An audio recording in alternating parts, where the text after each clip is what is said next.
Vid- Bismillah, videonya belum nyala. Baik, kita mulai ya.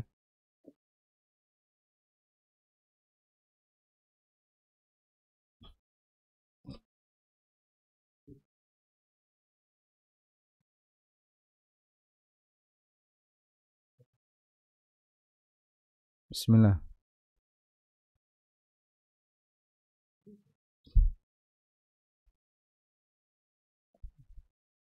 Baik, silakan buka videonya, langsung kita mulai.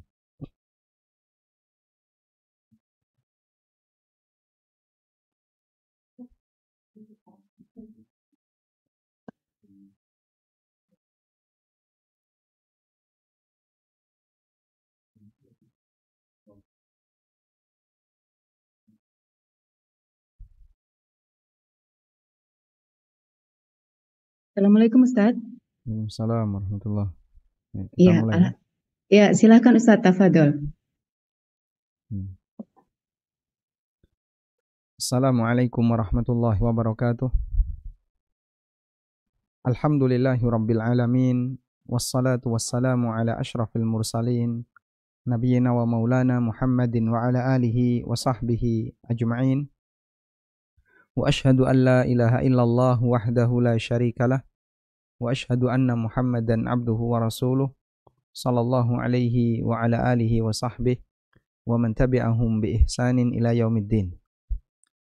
Alhamdulillah, puji syukur kita haturkan kehadirat Allah Azza wa Jal.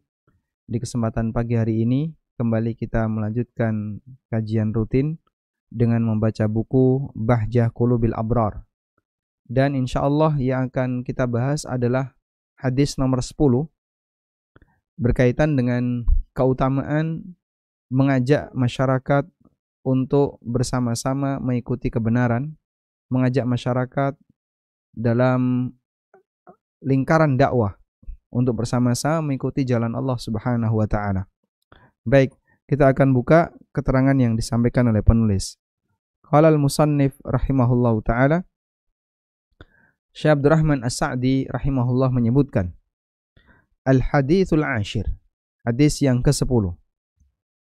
An Abi Hurairah radhiyallahu anhu qala, dari Abu Hurairah radhiyallahu anhu beliau mengatakan, qala Rasulullah sallallahu alaihi wasallam, Rasulullah sallallahu alaihi wasallam bersabda,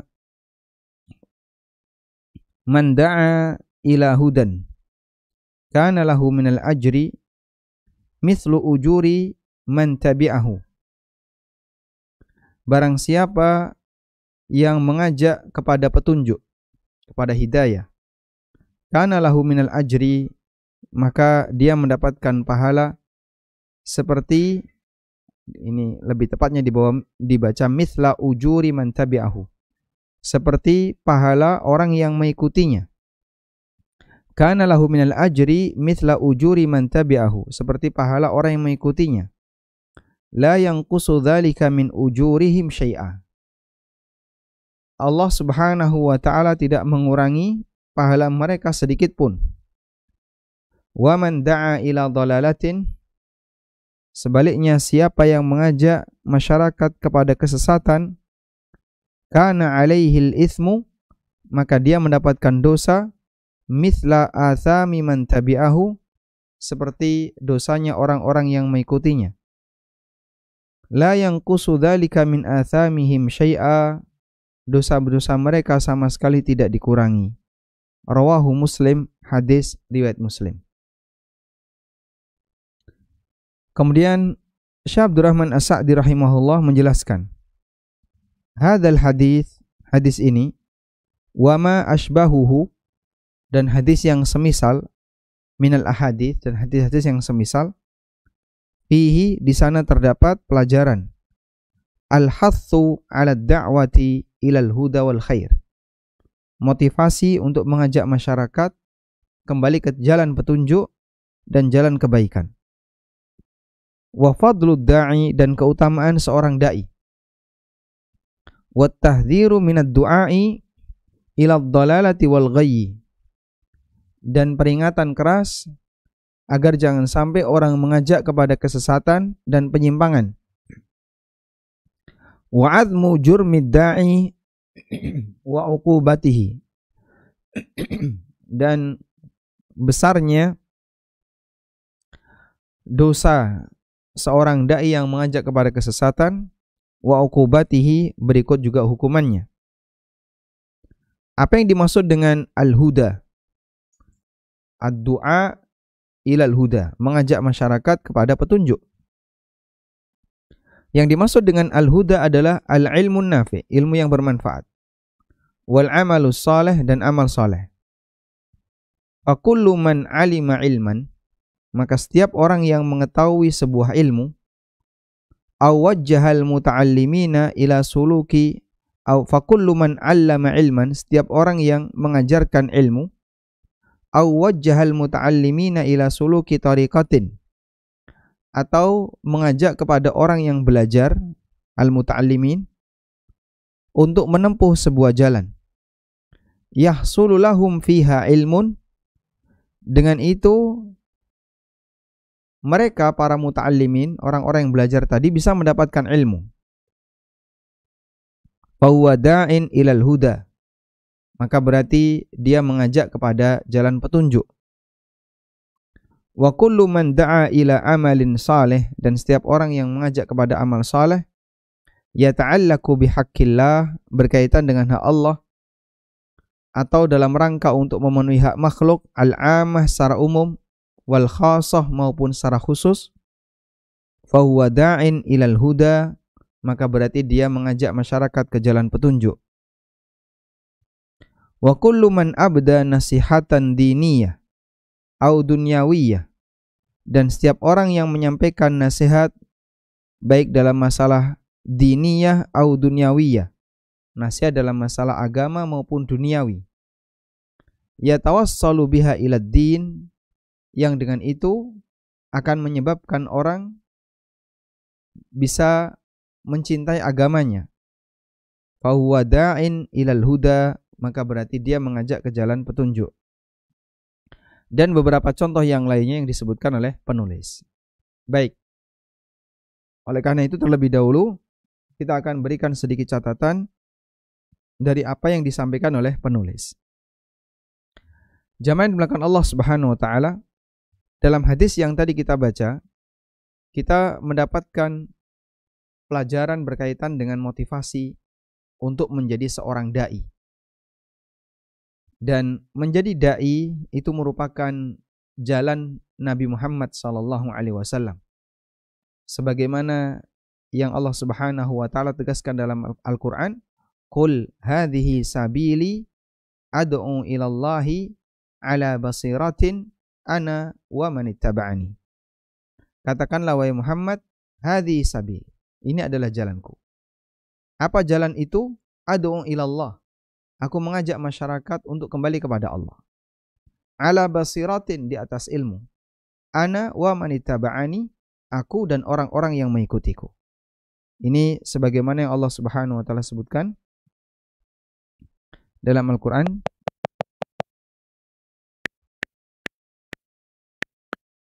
di surat Yusuf ayat 108.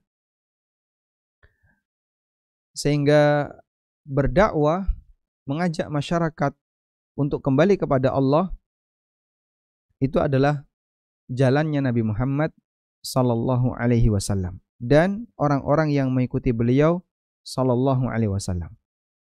Baik. Sebab Nabi tugas Nabi adalah berdakwah. Tugas Nabi adalah berdakwah. Apa yang didakwahkan? Yang didakwahkan adalah wahyu yang Allah berikan kepada beliau. Mereka mendapatkan wahyu, lalu kemudian wahyu itu didakwahkan. Dan mendakwahkan wahyu itu disebut oleh Allah Subhanahu wa taala ad'u ilallah ala basirah. Mengajak kepada Allah di atas basirah. Dan yang dimaksud di atas basirah adalah di atas ilmu. Baik. Kemudian tugas ini adalah tugas estafet, tidak boleh berhenti. maka dia diturunkan kepada pengikut para nabi. Diturunkan kepada pengikut para nabi.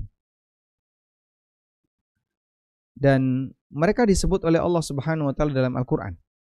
Ana wa manittaba'ani, aku dan orang-orang yang mengikutiku. Menunjukkan bahwasanya pengikut para nabi adalah mereka yang turut serta menyebarkan wahyu melalui dakwah. Ilmu disebarkan melalui dakwah.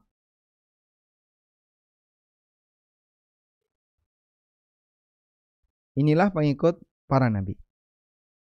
Sehingga pengikut para nabi turut serta dalam menyambung kegiatan yang dilakukan oleh Nabi sallallahu alaihi wasallam setelah wafatnya beliau sallallahu alaihi wasallam.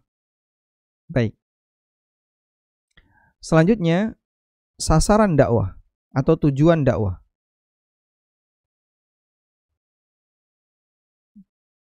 Tujuan dakwah adalah mengajak orang untuk kembali kepada Allah.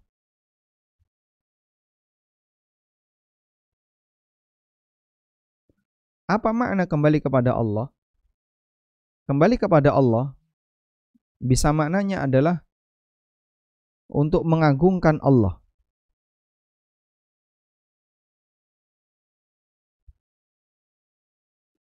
Sehingga para nabi diutus oleh Allah untuk mengajak manusia agar mereka mengagungkan Allah.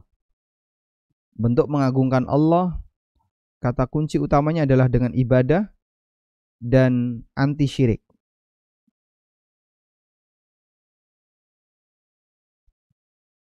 Sehingga mereka mengajak masyarakat untuk kembali kepada Allah dalam bentuk mengagungkan Allah adalah dengan beribadah hanya kepada Allah dan tidak menyekutukan Allah. Maka Nabi itu diutus untuk mengagungkan Allah, bukan untuk mengagungkan dirinya sendiri. Sehingga beliau tidak pernah mengajarkan bentuk pengagungan kepada diri sendiri. Karena itulah kalau ada orang yang dia lebih mengagungkan Rasulullah sallallahu alaihi wasallam, melebihi pengagungan dia kepada Allah, berarti orang ini salah dalam menerapkan konten dari dakwah Nabi sallallahu alaihi wasallam. Sehingga misalnya ada orang yang memuji-muji Rasulullah sallallahu alaihi wasallam berlebihan, bahkan sampai mengkultuskan beliau. Sebagian ada yang menyebut Nabi itu sebagai anak Allah. Ada yang juga yang mengatakan bahkan Nabi itu sendiri adalah Allah. Ada yang mengatakan Nabi itu yang menciptakan, yang mengatur alam semesta dan seterusnya. Dan itu semuanya adalah penyimpangan. Dan Nabi tidak ada satupun yang ridho, para Nabi tidak ada satupun yang ridho ketika diberlakukan oleh umatnya seperti itu. Termasuk Nabi Isa alaihissalatu wassalam. Karena itulah Nabi Isa alaihissalam ketika diturunkan oleh Allah subhanahu wa ta'ala ke muka bumi, salah satu di antara tugas yang beliau laksanakan adalah mematahkan salib-salib yang ada di muka bumi. Sebagai bukti bahwasanya beliau tidak pernah ridho dikatakan oleh manusia kalau beliau adalah anak Allah atau beliau adalah Allah itu sendiri. Kemudian makna kembali kepada Allah yang kedua adalah mengajak orang untuk kembali kepada aturan Allah. Melaksanakan aturan Allah. Melaksanakan aturan Allah, dan bentuk aturan Allah itu ada 3. Ada yang bentuknya perintah.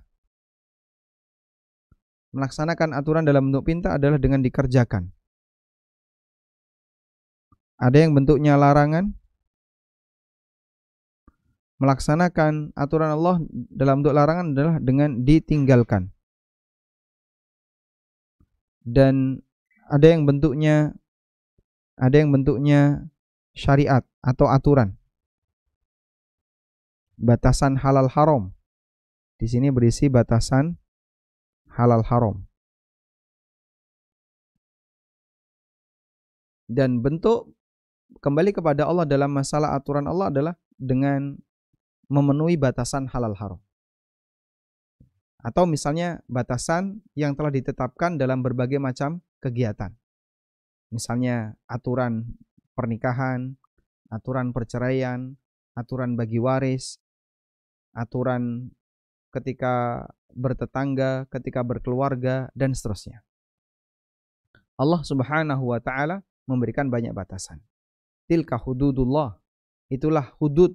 Yang dimaksud dengan hudud adalah batasan-batasan yang ditetapkan oleh Allah Subhanahu wa ta'ala. Baik. Kemudian di antara makna kembali kepada Allah Subhanahu wa ta'ala adalah menaruh harapan hanya kepada Allah. Menaruh harapan hanya kepada Allah. Sehingga mengajak orang untuk kembali kepada Allah adalah salah satunya mengajak orang untuk menaruh harapan hidup ini kepada Allah. Dengan menaruh harapan kepada Allah, maka orang itu akan bisa ikhlas dalam beramal. Karena balasan yang diharapkan hanya dari Allah, bukan dari makhluk. Dan ketika orang menaruh harapan kepada Allah Subhanahu wa ta'ala, maka dia hanya akan berdoa kepada Allah dan tidak akan berdoa kepada selain Allah. Kemudian juga dia akan bisa lebih tawakal kepada Allah karena dia punya harapan besar di sisi Allah Subhanahu wa ta'ala.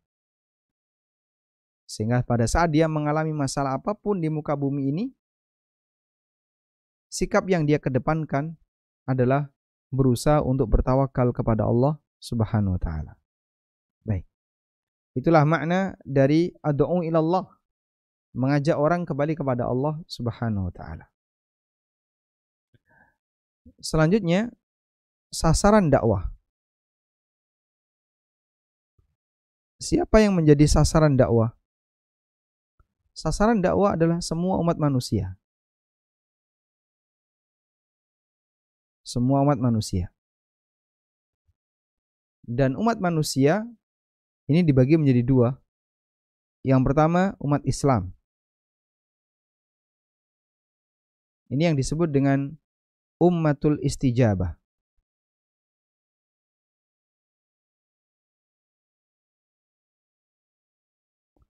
Yaitu umat yang telah menerima dakwah Islam. Yang kedua, umat secara umum, yang di situ mencakup Muslim dan non-Muslim. Dan mereka disebut dengan ummatud dakwah.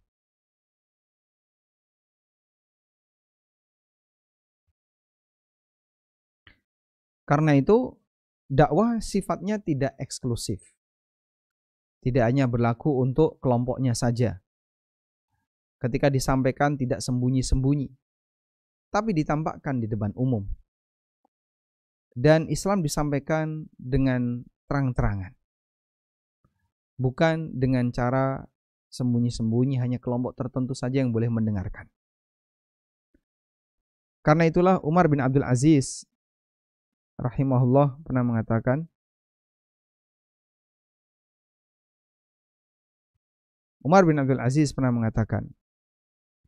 "Idza ra'aita rijalan yatanajawna fi dinihim dunal 'ammah fa'lam annahum ala ta'sisid dhalalah." Kalau kau lihat ada sekelompok orang yang mereka memperbincangkan masalah agama tanpa melibatkan masyarakat secara umum, fa'lam annahum ala ta'sisid dhalalah. Sadarilah bahwasanya mereka ini sedang membangun kesesatan. Sehingga kata Umar bin Abdul Aziz, dakwah terselubung, tersembunyi, dakwah dengan sembunyi di lingkungan masyarakat muslim. Kita bicara di lingkungan masyarakat muslim ya. Dakwah yang tersembunyi di lingkungan masyarakat muslim ini hakikatnya adalah membangun kesesatan. Karena itu Yang lebih tepat bagaimana? Dakwah disampaikan di mimbar. Dakwah disampaikan di tempat umum, terbuka, dan tidak eksklusif. Siapapun berhak untuk mendengarkannya. Baik. Sehingga sekali lagi, kalau misalnya ada kelompok yang mengajarkan, yang boleh ngaji hanya anggota kelompoknya atau simpatisan kelompoknya, maka hakikatnya praktek dakwah seperti ini adalah ala ta'sisid dhalalah. Dan kita bisa lihat ya, banyak sekali kelompok-kelompok seperti itu di Indonesia, Islam Jamaah, ada Gafatar, dan seterusnya, yang mereka ketika belajar kepada guru tertingginya, itu dilakukan secara sembunyi-sembunyi dan orang lain tidak tahu. Kenapa kok mereka lakukan secara sembunyi-sembunyi? Karena mereka tidak berani untuk menampakkan seperti ini di depan umum, sebab mereka tidak punya landasan yang cukup kuat ya, untuk mempertahankan prinsip-prinsip beragamanya. Dan ini salah satu di antara ciri. Makanya cukup mudah untuk mengenali ini kira-kira kelompok menyimpang atau tidak. Anda bisa lihat bagaimana cara mereka dalam berinteraksi dengan harta. Bagaimana cara mereka dalam berdakwah. Kalau kemudian ada dakwah yang sifatnya eksklusif, tertutup, hanya kelompok tertentu saja yang boleh, sementara yang lain tidak boleh, bisa jadi itu adalah salah satu di antara ciri kesesatan, penyimpangan, sebagaimana keterangan Umar bin Abdul Aziz yang tadi kita baca. Baik, sekarang kita akan lihat keterangan Syekh Sa'di. Hadis ini dan hadis-hadis yang semisal terdapat motivasi untuk berdakwah. Berdakwah kepada siapa? Ilal huda wal khair. Mengajak masyarakat untuk mendapatkan petunjuk. Wal khair dan kebaikan. Dan di sini terdapat keutamaan seorang dai. Karena dia mendapatkan pahala dari usaha dakwah yang dia lakukan dan juga mendapatkan pahala dari setiap orang yang mengamalkan ajakannya. Sebaliknya, ada peringatan keras untuk mengajak masyarakat kepada kesesatan, wal ghai dan penyimpangan. Apa beda antara dhalalah wal ghai? Ada ad-dhalalah, ada al-ghayyu. Apa bedanya? Allah Subhanahu wa ta'ala berfirman dalam Al-Qur'an, la ikraha fid din qad tabayyana ar-rusydu minal ghayyi. Tidak ada paksaan dalam urusan agama. Qad tabayyana ar-rusydu minal ghayyi. Ar-rusyd dan al-ghayyi itu telah jelas. Maka lawan dari al-ghayyu adalah ar-rusydu. Sedangkan lawan dari ad-dhalalah adalah al-huda. Sebagaimana yang Allah firmankan dalam Al-Qur'an, may yahdillah fala mudhillalah wa may yudlil, sehingga di situ ada yahdi, ada yudlil. Maka ketika yahdi dan yudlil ini dikontraskan, menunjukkan bahwasanya lawan dari dhalalah adalah al-huda. Nah, terus apa maknanya? Kalau al-ghayyu, saya tulis ulang di sini.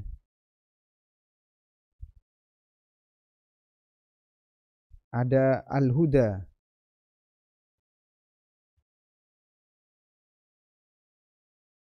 Al-huda. Lawannya adalah ad-dhalalah. Kesesatan. Ini artinya ilmu yang bermanfaat.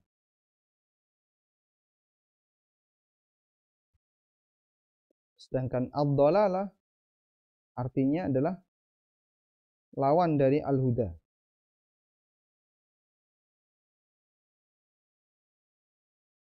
Lawan dari al-huda. Berarti dia adalah ilmu yang tidak bermanfaat atau ilmu yang isinya penyimpangan. Kemudian ada ar-rusydu. Lawannya adalah al-ghayyu. Ar-rusydu lawannya adalah al-ghayyu. Baik. Apa yang dimaksud dengan ar-rusydu? Ar-rusydu mananya adalah amalnya sesuai ilmu.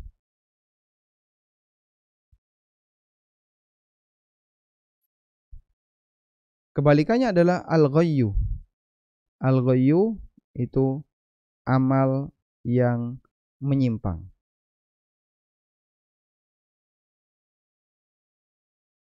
Sehingga orang yang amalnya salah itu disebut dengan al-ghayyu.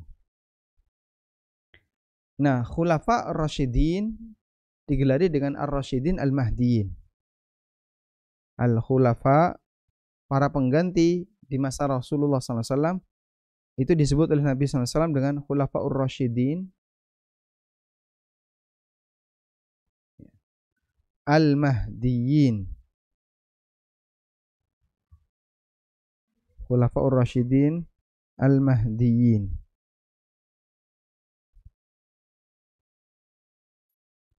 Disebut ar-rasyidun berarti mereka adalah sikapnya benar. Disebut al-mahdiyun berarti pemikiran mereka, pemahaman mereka terhadap dalil itu benar. Dan khulafa disifati dengan dua ini, khulafa ur-rasyidin al-mahdiyin. Nah, kemudian penulis menyebutkan al-huda yang dimaksud adalah al-ilmun nafi, ilmu yang bermanfaat, dan amal saleh. Maka setiap orang yang mengajarkan ilmu atau wajhal muta'allimin, memberikan arahan kepada al-muta'allimin, para pembelajar, untuk menempuh jalan agar bisa mendapatkan ilmu yang bermanfaat, maka itu adalah da'i kepada petunjuk. Contohnya wajhal muta'allimin, orang yang mengarahkan al-muta'allimin untuk belajar. Misalnya, ada seorang santri atau mahasiswa yang dia tidak punya dana untuk belajar. Maka salah satu donatur dia memberanikan diri. Baik, silahkan kamu belajar. Nanti urusan SPP kami yang nanggung. Dia tidak mengajarkan. Tapi karena sebab orang ini, ada banyak orang yang tertolong sehingga dia bisa mendapatkan pendidikan yang benar dalam masalah agama. Maka orang itu berarti dia menempuh tariqah yahsululahum fiha ilmun, menempuh jalan di mana seseorang bisa mendapatkan ilmu di sana. Fa huwa da'in ilal huda, itulah orang yang mengajak kepada petunjuk. Demikian pula orang yang mengajak untuk beramal soleh berkaitan dengan hak Allah atau berkaitan dengan hak makhluk, baik secara umum maupun khusus, maka ini juga mengajak kepada petunjuk. Sehingga orang yang mengajak masyarakat untuk memenuhi hak Allah, mengajak masyarakat untuk menunaikan kewajiban agama, atau memenuhi hak makhluk, mengajak masyarakat untuk melunasi utang, menghindari kezaliman, dan aneka penyimpangan yang lain ketika berinteraksi dengan sesama, fahuwa da'in ilal huda, maka ini juga bisa disebut sebagai manusia yang mengajak kepada petunjuk. Dan setiap orang yang memberikan nasihat baik dalam masalah agama maupun nasihat dunia. Nasihat agama jelas, memberikan arahan dalam masalah agama. Apa yang dimaksud dengan nasihat duniawiyah? Memberikan yang terbaik kepada orang lain dalam urusan dunia. Yang bisa jadi itu membuat dia tergerak untuk mau masuk Islam misalnya, atau mau mengikuti kita. Yatawassalu biha ilad din, sehingga itu menyambungkan orang tersebut untuk lebih dekat kepada agama. Fa huwa da'in ilal huda, maka berarti dia adalah dai yang mengajak kepada petunjuk. Wa kullu man ihtada fi ilmihi aw amalihi faqtada bihi ghairuhu fa huwa da'in ilal huda. Maka setiap orang yang ihtada fi ilmihi, memohon petunjuk dengan ilmunya atau amalnya, faqtada bihi ghairuhu, kemudian diikuti dengan atau diikuti oleh orang lain, siapa yang mengajarkan ilmu yang bermanfaat lalu diikuti oleh orang lain, huwa da'in ilal huda, maka berarti dia adalah dai kepada petunjuk. Dan siapa yang lebih dulu dibandingkan yang lain dalam melakukan amal khairi, amal kebaikan, atau amal yang sifatnya disyariatkan untuk manfaat umum. Misalnya, di sini jalannya rusak. Lalu si A mengawali dengan memperbaiki jalan di depan rumahnya. Tetangganya pada ngelihat. Akhirnya tetangganya pada ngebenerin jalan yang ada di rumahnya. Sehingga nyambunglah antara satu jalan yang sudah diperbaiki dengan jalan diperbaiki berikutnya. Ketika nyambung, semua jalan jadi bagus. Bisa jadi ini dalam urusan dunia, tapi syariat Islam menghargainya, sehingga siapa yang pertama tadi melakukannya, lalu ditiru dan diikuti oleh orang lain, insya Allah orang yang pertama melakukannya mendapatkan petunjuk dari Allah Subhanahu, mendapatkan pahala dari Allah Ta'ala. Sehingga ketika dia mengikuti proyek umum yang manfaatnya adalah am, yang manfaatnya luas, fa huwa dakhilun fi hadzan nas, maka itu juga termasuk dalam dalil di atas. Waqsu dzalika kulluhu, dan kebalikan itu semua adalah orang yang mengajak kepada kesesatan. Orang yang mengajak kepada petunjuk, mereka adalah aimmatul muttaqin, imam bagi orang yang bertakwa. Wa khiyarul mu'minin, dan orang mukmin pilihan. Sedangkan orang yang mengajak kepada kesesatan, humul a'immatul ladzina yad'una ilan nar. Mereka adalah para pemimpin yang mengajak masyarakat untuk masuk ke dalam neraka. Wa kullu man awana ghairahu 'alal birri wat taqwa. Siapa yang menolong orang lain untuk selalu berbuat baik dan bertakwa, fa huwa minad da'ina ilal huda, maka berarti dia termasuk orang yang mendakwahkan petunjuk. Dan siapa yang menolong dan membantu orang lain untuk berbuat dosa dan tindakan permusuhan, fa huwa minad da'ina ilal dhalalah, berarti dia adalah orang yang mengajak masyarakat kepada kesesatan. Wallahu a'lam. Baik. Intinya di sini kita dimotivasi untuk menjadi dai, dan jadi dai itu tidak harus berstatus sebagai ulama. Bisa saja orang menjadi dai meskipun dia baru belajar Islam dan mengenal Islam, namun dengan syarat apa yang dia sampaikan harus benar, sesuai dengan pengetahuan yang Allah berikan kepadanya. Karena itu minimal begini. Manusia ada yang menjadi dai, ada yang menjadi pembelajar, ada yang menjadi masyarakat biasa,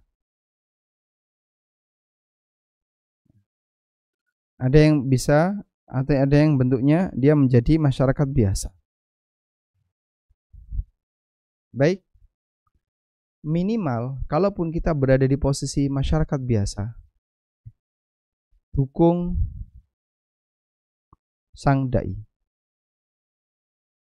berikan dukungan kepada sang dai agar rantai ini bergerak terus. Maka pembelajar dengan proses dia belajar, nanti dia menjadi generasi penerus para dai.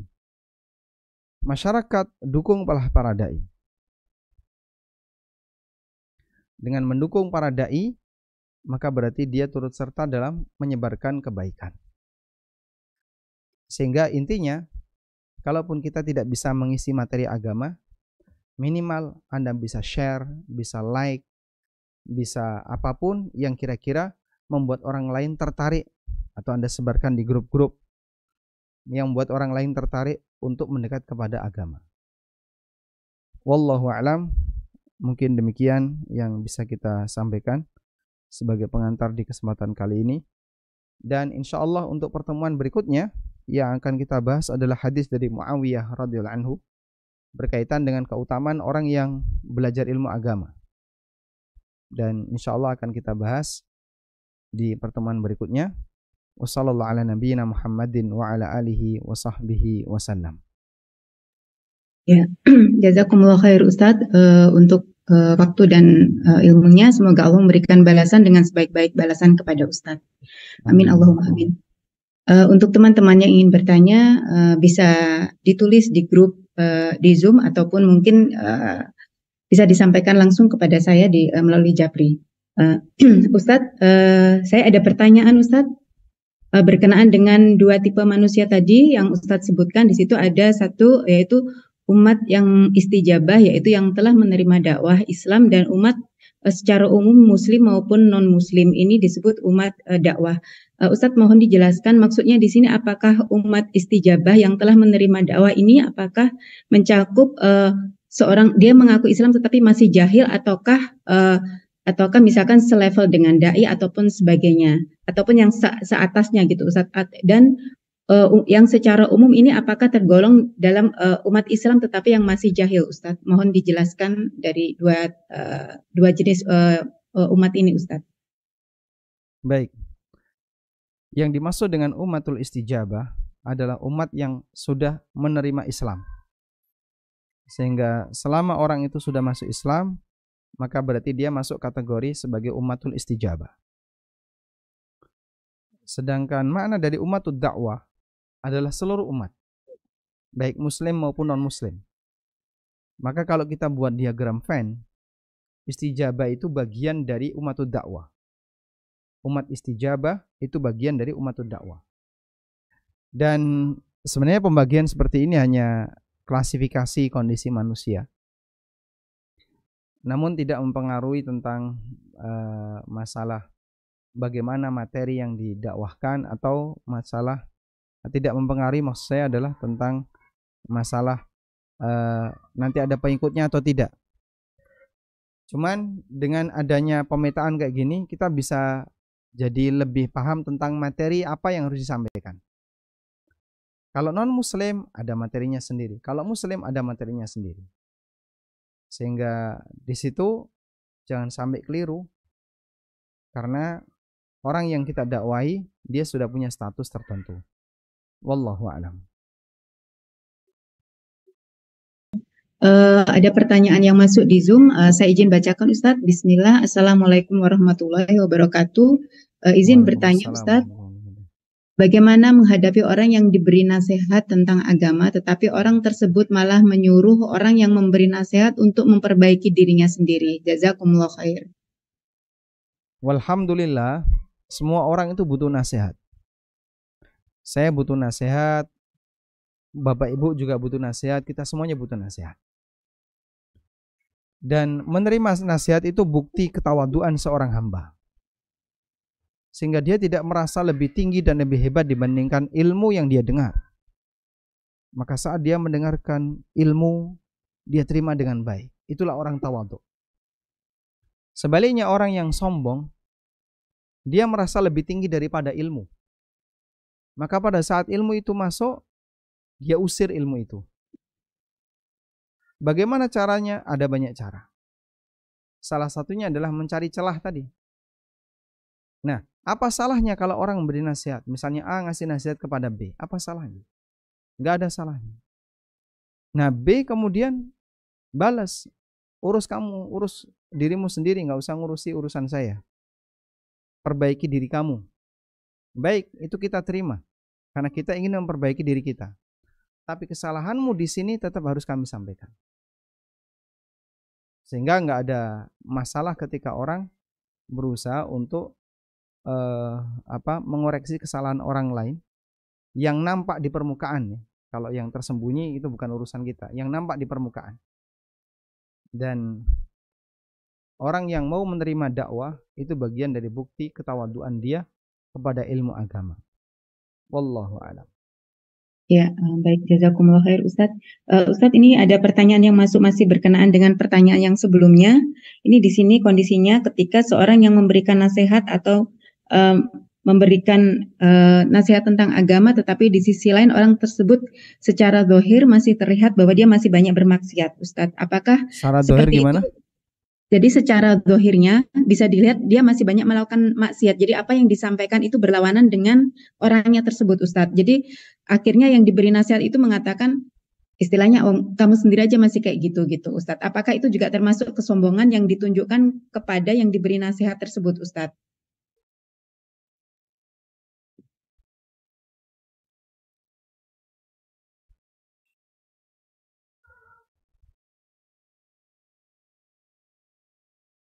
Baik, coba kita lihat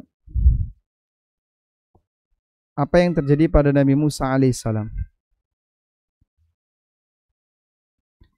Nabi Musa alaihissalam ketika beliau diutus oleh Allah untuk menghadap Fir'aun dan mendakwai Fir'aun, maka Fir'aun menyampaikan kepada Musa tentang jasa baiknya, budi besar Fir'aun kepada Musa. Dan Musa utang budi kepada Fir'aun.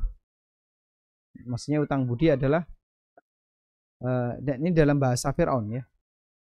Karena dulu dia sudah dididik dan dibesarkan oleh keluarganya Fir'aun.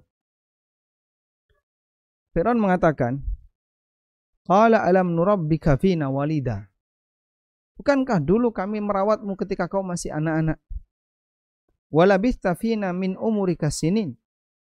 Dan kau tinggal bersama kami selama beberapa tahun min umurika dari umurmu. Wa fa'alta fa'lataka allati fa'alta wa anta minal kafirin. Sekarang kau telah berbuat seperti ini dan hakikatnya kau adalah kafir.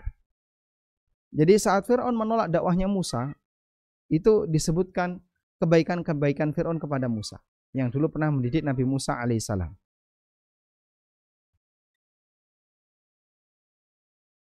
Kemudian juga diantaranya Musa alaihissalam itu pernah membunuh Bani Israel. Sehingga saat Musa menyampaikan dakwah, diungkit lagi. Kamu dulu telah membunuh, kamu telah ini, tiba-tiba sekarang kau ngajak kami untuk masuk ke dalam agama kamu. Akhirnya itu lebih sulit untuk diterima. Dari sini kita bisa mendapatkan pelajaran. Apabila seorang dai itu karakter dan sifatnya masih jauh dari sifat ideal. Misalnya dia tukang maksiat, dia tukang ngerokok, terang-terangan lagi, bahkan kadang dia korupsi dan ketahuan tapi nggak punya rasa malu. Bagaimana mungkin nasihat itu bisa diterima oleh masyarakat kalau orangnya seperti ini kualitasnya? Ini kita bicara dari sudut pandang si dai. Oleh karena itu dai harus bisa menjaga diri, jaga kehormatan. Anda perlu mempertimbangkan bahwa posisi Anda sedang ditunggu oleh banyak orang. Sehingga ketika Anda berusaha untuk mengambil sikap ideal, saat Anda memberikan nasihat dan berkhutbah, menyampaikan ceramah, orang akan lebih bisa menerima. Makanya biasanya dai kalau menyampaikan dakwah di kampung halaman, itu susah diterima. Kenapa? Masyarakatnya tahu masa kecil dai ini. Wah, dulu masa kecil kamu sering maling jambu. Kalau enggak ngambil pelem, mangga. Kalau enggak dulu pernah melempari kerikil rumah orang lain. Karena tahu masa kecilnya, jadi orang kadang tidak mau menerima dakwah. Nah, ini dilihat dari kacamata dai. Selanjutnya dilihat dari kacamata objek dakwahnya. Dia menolak dengan alasan kayak gini. Kenapa ditolak? Bukankah ini ilmu yang bermanfaat? Meskipun si dai tidak maksum sehingga dia melakukan kesalahan, maka perlu disadari bahwa dari sudut pandang orang yang menyampaikan atau orang yang menerima ceramah, orang yang menerima nasihat, sadari bahwa saya tidak maksum. Ada kekurangan. Kalaupun Anda memberikan nasihat kepada saya, akan saya terima. Semoga ini bisa menambal kekurangan kita. Itu yang lebih bagus. Kalau tetap nggak mau gimana? Karena mengungkit kejadian di masa silam. Apakah itu bisa termasuk kedoliman? Bisa jadi termasuk kesombongan. Sehingga dia menolak kebenaran dengan alasan seperti tadi. Wallahu a'lam. Ya, baik, jazakumullah khair Ustaz. Pertanyaan selanjutnya, Bismillah, Assalamualaikum warahmatullahi wabarakatuh. Waalaikumsalam warahmatullahi wabarakatuh. Uh, izin bertanya Ustadz berkenaan dengan hadis di atas yang ingin saya tanyakan tentang barang siapa yang mengajak kepada kesesatan maka baginya dosa seperti dosa-dosa orang yang mengikutinya. Uh, ini pertanyaannya dulu ketika saya masih jahil saya sering memosting foto saya misalkan dengan walaupun saya sudah memakai hijab tetapi saya masih suka misalkan menggunakan tas yang bagus ataupun perhiasan-perhiasan bagus kemudian di situ memang banyak beberapa teman-teman saya yang akhirnya mengikuti model saya Ustadz. Uh, tetapi sekarang alhamdulillah setelah Allah memberikan taufik kepada saya menghapus foto-foto itu. Dan bagaimana cara saya untuk bertobat dan mengingatkan ini maksudnya teman-temannya secara luas. Jadi saya kemungkinan untuk meminta maaf satu persatu itu sangat sulit karena itu di media sosial. Bagaimana saya bertobatnya Ustadz? Jazakumullah khair. Baik. Sebagai saran yang bisa Anda lakukan adalah Anda membuat postingan lawan yang sebelumnya, yaitu dengan memberikan penjelasan agar orang itu hidup sederhana, tidak terlalu mengejar misalnya mengejar keinginan, dan tidak perlu pamer sesuatu yang branded.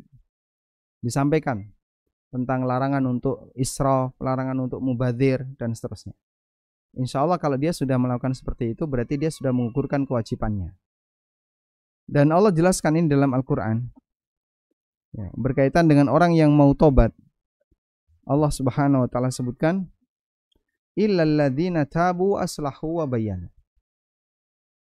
Kecuali orang yang mau bertobat, wa aslahu, dan memperbaiki diri, wa bayyanu, dan dia mau menjelaskan penyimpangan yang kemarin dia sampaikan. Fa ulaika atubu alaihim. Orang seperti inilah yang aku terima tobatnya.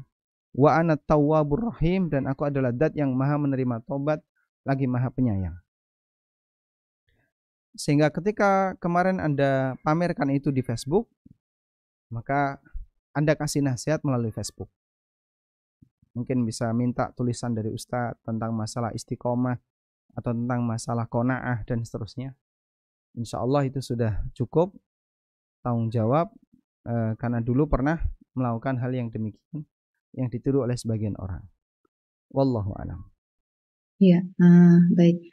Ustadz Afwan, masih ada 2 pertanyaan lagi, apa masih bisa Ustadz? Silakan. Ya, baik.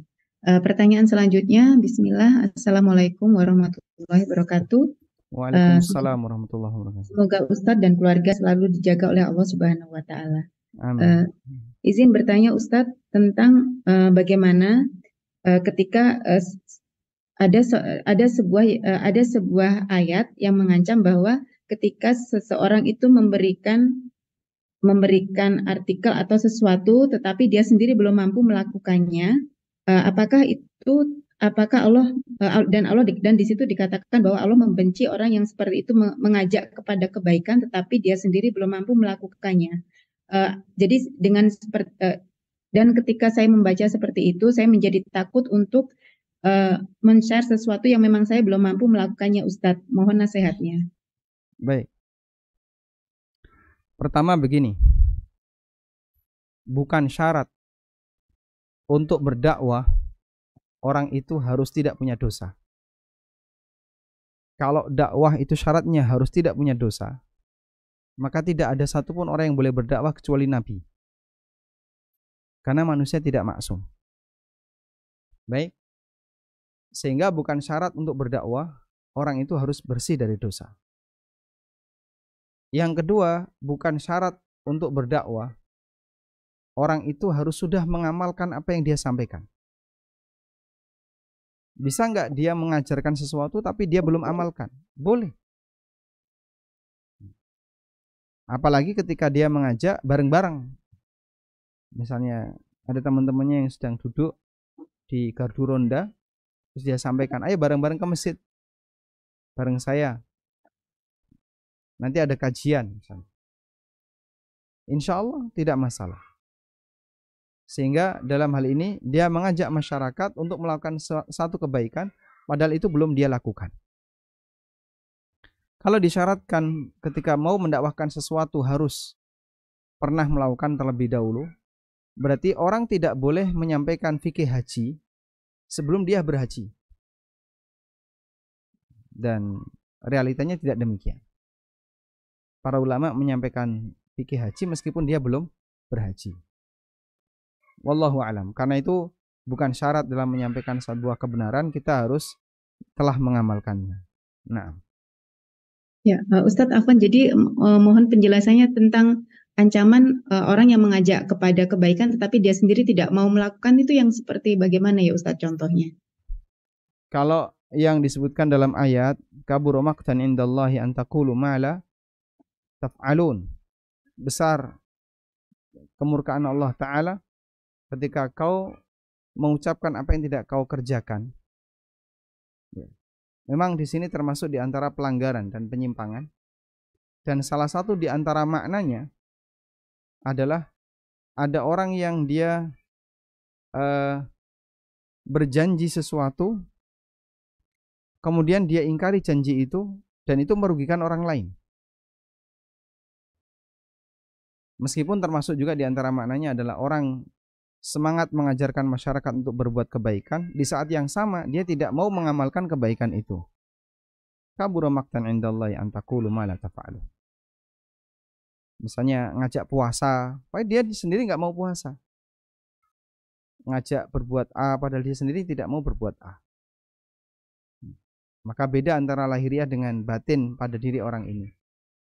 Dan bisa jadi itulah yang dimaksud dengan orang-orang yang dia mendapatkan ancaman dan dimurkai oleh Allah Ta'ala disebabkan karena dia mengajak tapi tidak mau mengamalkan.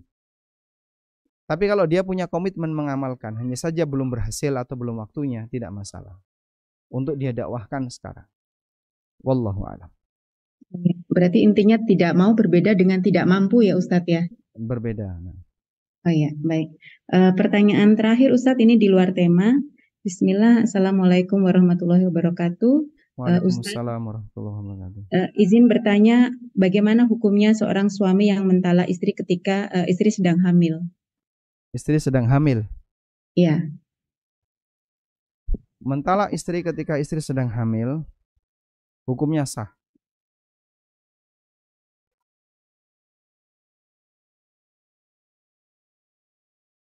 Sebagaimana disebutkan dalam hadis dari Ibnu Umar.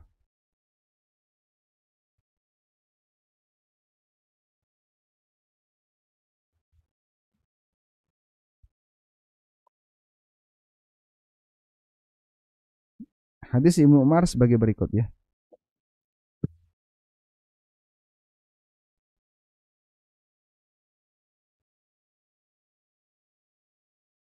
Hadisnya sahih. Ini ada hadis riwayat Muslim, tapi ini saya bacakan riwayat yang lebih ringkas. Dari Salim, putranya Abdullah bin Umar, dari Ibnu Umar, bahwasanya beliau pernah menceraikan istrinya ketika sedang haid. Maka Umar menanyakan hal ini kepada Nabi sallallahu alaihi wasallam. Faqala, kemudian Nabi sallallahu alaihi wasallam bersabda, "Murhu falyuraji'ha." Perintahkan dia untuk merujuk istrinya. Karena enggak boleh cerai dalam kondisi haid. Tsumma liyutalliqha, kemudian silahkan diceraikan. Tsumma liyutalliqha tahiran aw hamilan, kemudian silahkan diceraikan ketika sudah suci atau ketika hamil. Ini dalil bahasanya cerai ketika hamil hukumnya boleh. Ya, sehingga seorang suami yang menceraikan istrinya pada posisi istri sedang hamil, hukum cerainya boleh dan status cerainya sah. Wallahu a'lam. Ya, baik, jazakumullah khair Ustadz. Alhamdulillah sudah tidak ada pertanyaan yang masuk. Mungkin jika Ustadz berkenan bisa memberikan sedikit nasihat tentang keutamaan bulan Muharram ini, dan kajian bisa ditutup Ustadz. Baik, demikian yang bisa kita sampaikan untuk kajian kitab Bahjah Qulubil Abrar dan berkaitan dengan bulan Muharram. Bulan Muharram termasuk bulan yang istimewa untuk memperbanyak puasa sunnah. Sebagaimana yang disabdakan Nabi sallallahu alaihi wasallam, afdhalus salati ba'dal faridah salatul laili. Salat yang paling afdal setelah salat wajib adalah salat malam. Wa afdhalus siyami ba'da Ramadan siyamu syahrillahil muharram. Dan puasa yang paling afdal setelah Ramadan adalah puasa di bulan Allah, yaitu bulan Muharram. Maka silahkan dikerjakan semampunya. Ketika orang ingin puasa di bulan Muharram, bisa sebanyak-banyaknya, bisa dengan Daud atau Senin Kemis atau yang lainnya. Karena ini termasuk di antara waktu yang afdal untuk berpuasa. Baik, demikian, semoga bermanfaat. Wassallallahu ala nabiyyina Muhammadin wa ala alihi wa sahbihi wasallam. Wa akhiru da'wana alhamdulillahi rabbil alamin. Wassalamualaikum warahmatullahi wabarakatuh. Waalaikumsalam warahmatullahi wabarakatuh. Jazakumullah khair Ustadz. Untuk waktu